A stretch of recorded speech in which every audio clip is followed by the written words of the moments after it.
ang pakikisama sa mga katrabaho ay isang mahalagang aspeto upang magkaroon ng masaya at produktibong working environment.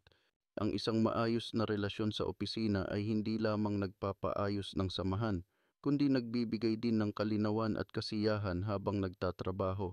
Kailangan nating isaisip na ang bawat isa sa mga katrabaho natin ay may kanya-kanyang personalidad at kaya't mahalaga ang pagkakaunawaan at respeto. Yung pakikisama sa mga katrabaho ay mahalaga para magkaroon ng maayos at masayang working environment. Narito ang ilang tips na makakatulong sa iyo. 1. Maging magalang at magalang. Igalang ang kultura at paniniwala ng iyong mga katrabaho, lalo na kung nasa ibang bansa ka. Gumamit ng magagalang na pananalita tulad ng please at thank you. Iwasan ang pagiging masyadong prangka o agresibo sa pagsasalita. 2. Maging responsable at masipag. Gawin ang iyong trabaho ng maayos at huwag maging pabaya. Dumating sa oras at sumunod sa mga patakaran ng kumpanya. Huwag hayaang makaapekto sa iba ang iyong mga personal na problema sa trabaho. 3. Maging madaling pakisamahan.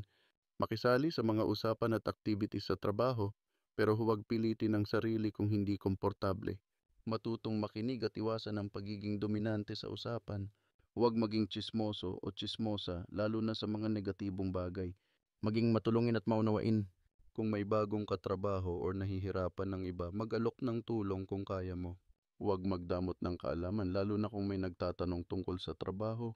Unawain ang mga pagkakaiba sa ugali at personalidad ng mga katrabaho mo. Iwasan ang away o gulo. Huwag makisali sa intriga o alitan sa loob ng trabaho. Depende may kung hindi pagkakaunawaan, pag-usapan ito ng mahinahon at profesional. Kung may reklamo ka sa isang katrabaho, dumaan sa tamang proseso kaysa sa pagsisimula ng away to 6.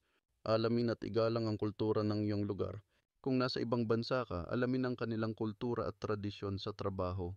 Iwasan ang mga kilos o pananalita na maaring maka-offend sa kanila.